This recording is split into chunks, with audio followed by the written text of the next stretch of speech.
Four men shot in suspected reprisal attack in Corritu Hill.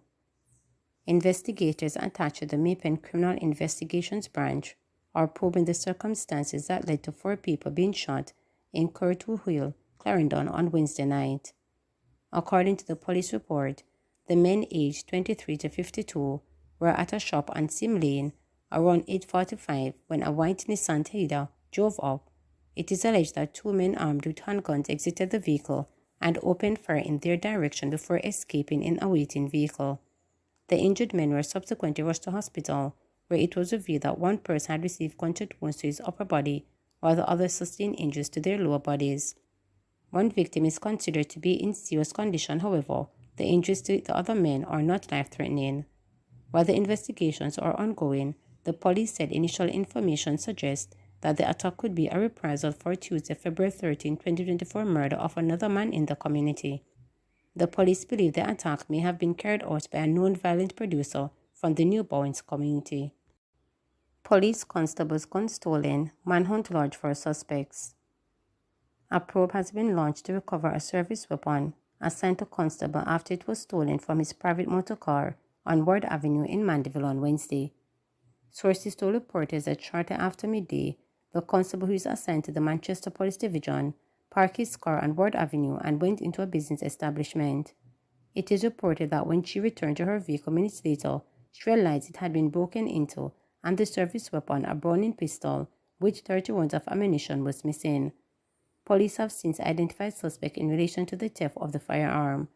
A motor car reportedly used by the suspect was abandoned in the corporate area. Accused child killer gets attorney to return to court July 18. Devon Williams, the alleged killer of 3-year-old Asher Campbell in Page St. Mary, has secured legal representation. Williams' father has enlisted the legal services of attorney Dane Marsh, who has now taken over the case.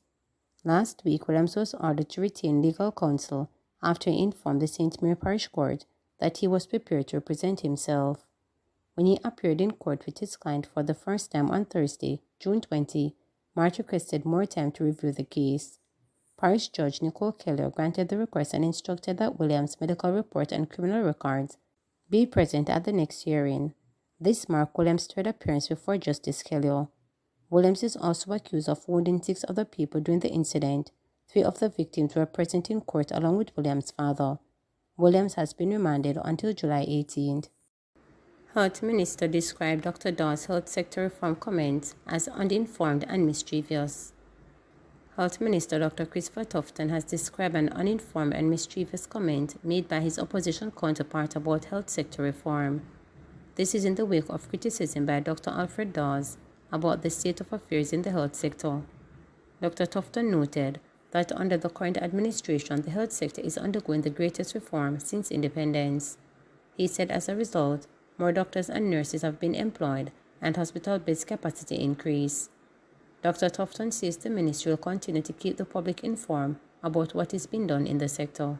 I cannot imagine that any informed Jamaican, and particularly the opposition, where it should be their duty to see what is happening and understand what is happening, could be claiming that somehow the public health system has not and is not seeing the greatest level of reform since independence. 1,000 additional doctors, 1,500 new places for nurses, a permanent post, more build-out of hospital beds, operating theaters than ever before, certainly since independence, diagnostic equipment leasing, which is leading to a more consistent and reliable outflow and use of diagnostic, and a primary healthcare reform that will see a life stage approach that will see over 370 additional doctors at the primary community level, as well as several additional services, not to mention the National Health Fund, which is prescribing some 3 million prescriptions a year from 1 million 4 years ago. More categories of illnesses is being added, subsidized prostate screening, breast cancer screening. There is so much that this government is doing, and to hear the opposition make the claim that somehow the system needs reform without a recognition that the reform is in fact taking place, and tangibly so, where Jamaicans are benefiting, it tells me that they're either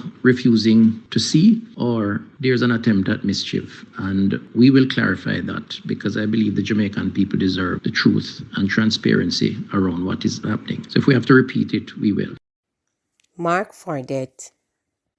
The mother of alleged gangster cop Constable Maria Thomas says her son was targeted multiple times prior to him being chased and gunned down on Tuesday night. 3 times they attempted to take his life.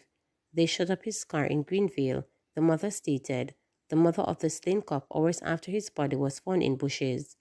She said the firearm license issued to Thomas had been revoked after he was indicted in 2020.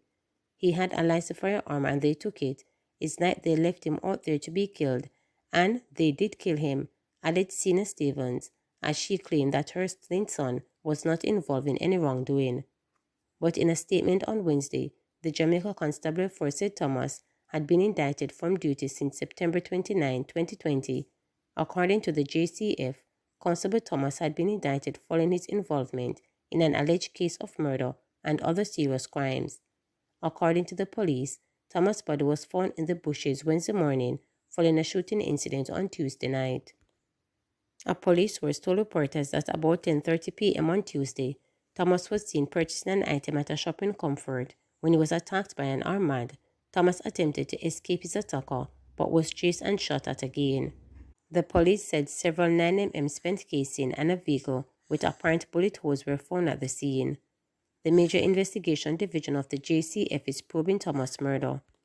On Wednesday, his distraught mother was adamant that he was not a criminal. He was only in Manchester because he was on indictment. He was never served in Manchester. He served in Kingston. He was a part of the Special Operations Team, said Sina Stevens. She said Thomas was targeted multiple times, including at a bar he operated. He opened a bar a few years ago, but them texted on him so much that him closed down that bar, and came to Manchester, where him born named grandmother dining room. He opened a bar around the road and gunman come and hold gun on head. Them come back and him shoot up the bar. Him lock it down. His car was not in service and I gave him my car to use. On his way to Woodlawn, Manchester, he stopped at George's Valley Square and then shut up the car. Me no see no police come on me yard. Me no hear nothing. This is how one treat a serving member, added Senior Stevens. In December 2022, Thomas was taken into police custody following an armed robbery and double murder at a supermarket in Ports, Manchester. The Chinese national, who was one of the proprietors of the supermarket, and a bystander, Mr. Cohen, were killed in the incident. But Sina Stevens claimed her son was wrongfully accused in that incident. Some shooting go on a porous. Them say, my son do it. My son hate criminal. My son hate gunman, she said. Sina Stevens added that she had been seeking to clear her son's name following the numerous accusations against him, and she feared his life was in danger. I went to the police commissioner's office and didn't get any justice, and from there, his one officer kept in touch with me after I went up there and let them know what was happening here in Manchester with my son, who was not a criminal, said Sina Stevens, as she recounted her last moment with her son. Me see my son at 6:59 p.m. Tuesday. Me call him and say, you need to come for your dinner. Him say, yes, mommy, me soon come. Me go drop off something. Me call him and couldn't get no answer. Me start get paranoid, she said. When reporters visited the murder scene in Breezy Hill Comfort on Wednesday, residents were tight-lipped following the incident, which is being investigated by the Major Investigations Division. Please remember to subscribe, like, share, and click the notification bell for daily updates.